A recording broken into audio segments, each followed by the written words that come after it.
Shalom, shalom. This is Kapaya, aka Pops out of GMS Chicago. With a brief sit down. Before I get started, though, like always, I want to send all praises, honor, and glory out to Yahweh, Bahashem, Yahweh Shai, Bahashem, Kakwadash.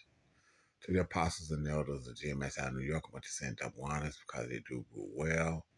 Elder bishops out of Connecticut, floating apostles, elders that are traveling the states, send up honors because they do real well. The brethren around the world push this truth uncut, unfiltered, give you the good, the bad, and the ugly of the scriptures. Correctly breaking down the prophecies and the interaction with the people on the planet, declaring war on it. For the hopeful elect, the newly converts, whatever. This is basically a lesson for you, but anybody that can benefit can benefit. Okay? Or a condemnation lesson for those who listen and don't get the understanding and the meaning and do their due diligence to get up to speed fast in these last days while the last of the green tree is still around. So anyway, let me pull this up here. This is just going to be a quick thing, etymology of words. I'm going to pull up a word, a couple of them. Pull up the word world and kill. Let's start with kill first. Okay? Now, what is the etymology? Or what does etymology mean? Etymology is the study of the origin of words and how the meaning of words has changed over the course of history. An introduction to etymology. Okay? So now, understanding what a word meant when it was being used, when it was written in a particular piece or whatever, as opposed to what new speech, things of this nature, could have taken it and changed it into in modern times, and the confusion that can cause when reading something that was written in a particular time period, and now you're trying to read it in modern day times. Okay?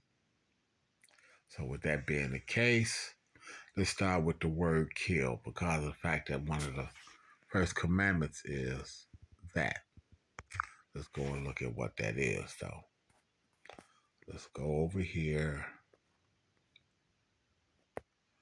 to this. We're going to go into Exodus. This is the 20th chapter. Go down here. The 13th. These are when the commandments was being given to the Israelites. So see, first of all, these are the law, statutes, and commandments that the Israelites were given. So since the Israelites were the only ones that these law, statutes, and commandments was given to, they're the only ones that can break them. Okay? The rest of the world isn't under these laws at this point in time. The Israelites are. Okay? And this is what would make, this is what's going to make a much better nation, or a much better kingdom, I should say.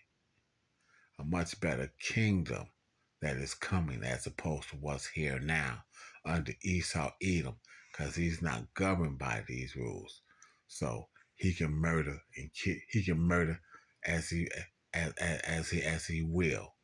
Okay, so now let's see.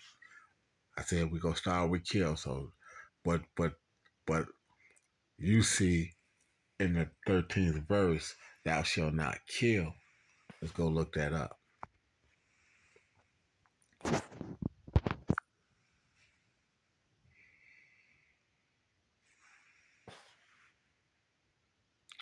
Not thou shalt kill. Now you see this.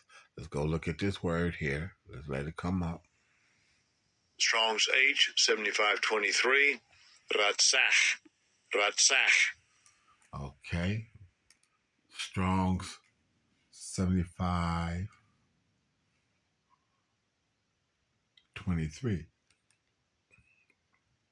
Okay, 7520. Hold on, let me make sure I got this. I'm gonna keep it right. 7523. And it's exact. Okay.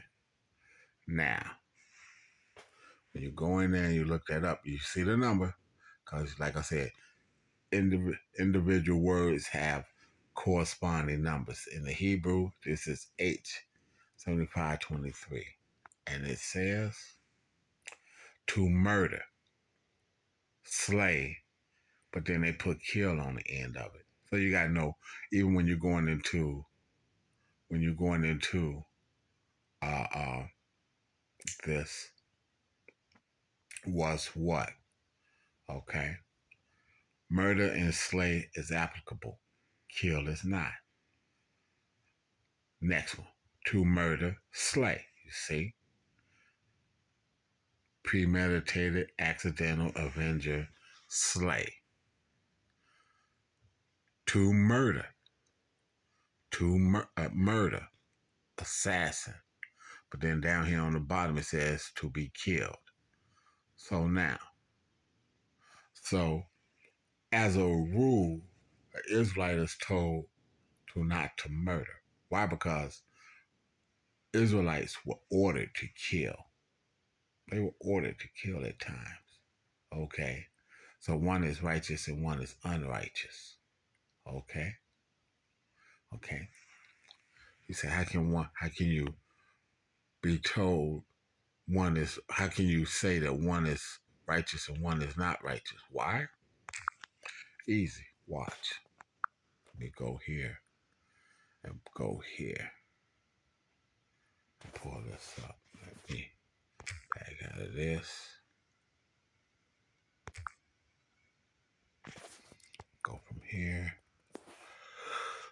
Oh, excuse me. Early in the morning, just waking up. Just doing a quick little simple sit down. Okay.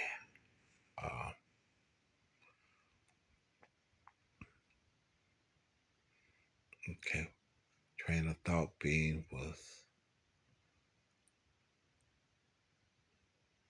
how could you say that murder? Oh, that brought it back. That brought it back. I had to run through my thought process to be able to get this.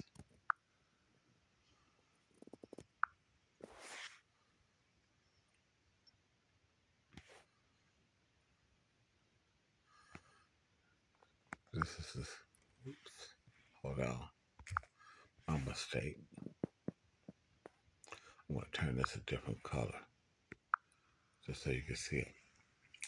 This is Amos 3 and 6. Shall a trumpet be blown in the city, and the people not be afraid? Shall there be evil in the city, and the Lord has not done it? Okay? So the Lord controls both sides of the equation. And because he controls both sides of it, anything that he does is still inside his will. Okay? So he can tell some people to do one thing, and y'all want to look at it as evil, but it's necessary. And you can tell somebody to do something else, and it's for the good. Okay? But he controls both sides of it. Okay? So with that being the case,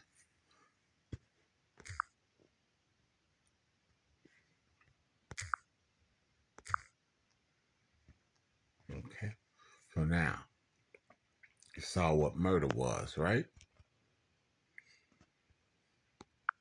Now, and the Hebrew number is H7523. So now excuse me, hold on, let me go back here. Now let's go to numbers. 31 and 17.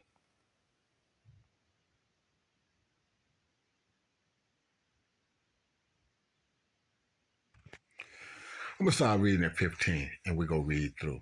And Moses said unto them, have ye saved all the women? Behold, this because the children of Israel through the counsel of Balaam to commit trespass against Yahweh in the matter of Peor, and there was a plague among the congregation of Yahweh. Now therefore kill every male among the little ones, and kill every woman that hath known man by lying with him. Okay? But all the women, children that have not known a man by lying with him, keep alive for yourselves. So this is orders that's being given. If you don't understand that, go through and start at the beginning and read through it. You'll see he's giving orders here. Now, therefore, kill every male among the little ones, and kill every woman that have known man by laying with him. Means if she's a slut, if she's not, oh, that's another one. Okay, that's a perfect one, because there's no such thing as an immaculate conception. Okay, I do that one for next time. Okay, I do that for next time. By lying with him, which means having had sex with him, and there's two words there. One is Alma, and the other was Bethwala. So I'll do that another time. Okay, so now therefore kill every male. So now let's go here. This is 17. Let's go here. So like I said, this is an order being given. He controls both sides, so he tells. Okay, now therefore kill. See that? But look at the number. This Strong's H 2026. Harag. Harag, right? But now that number on that, the Hebrew number on that is 2026. So you got kill here in the Bible, in the Old Testament, but you got two separate words. One is 7523, and the other is 20. Is 26, right? Now let's go and look that up. Let's open that up. See? To kill, slay. But now they stick murder in there. Destroy, murder. So you gotta know where it's going out. Off, slay. Okay? Now, here. To kill, slay, to destroy, to be killed, be slain. Okay? So you got two words that's in the Bible. When you read it, at face value says kill. But one means to murder and one means to kill. So the way it should have been written, if it was going to be correct, if they would have did it, and if you read that in the pure Hebrew, you would have had one that says the 70, you would have had the number 7523 and Exodus 20:13 or whatever that verse was that we was at. And it would have read that word, which you would have known it meant that you can't murder somebody.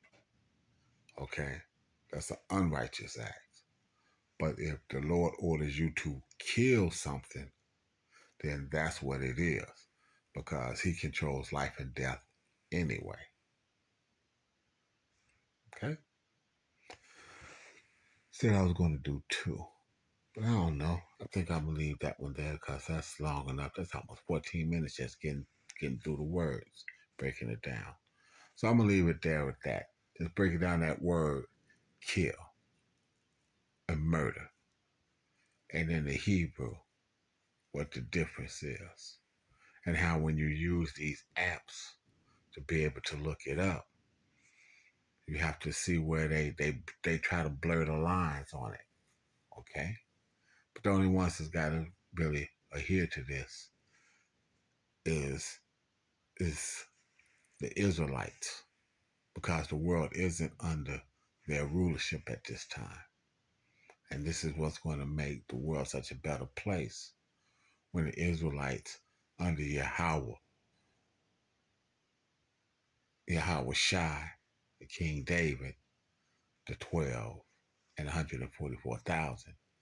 That's what's going to make this such a more peaceful and tranquil, righteous kingdom, because it's going to be ruled under order of these scriptures. So with that, I hope that's enlightening to know that there's going to be no more misappropriation of words and what they mean in the kingdom. As the scripture says, let your yea be yea and let your nay be nay. You're not going to have a bunch of misappropriated, misunderstood scenarios that can be convoluted and twisted. Okay?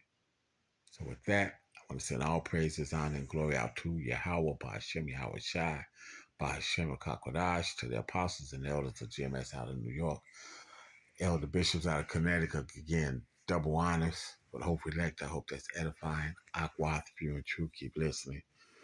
2/3 is going to happen. You're in the midst of Jacob's trouble and it's going to get worse. Shalom to the elect.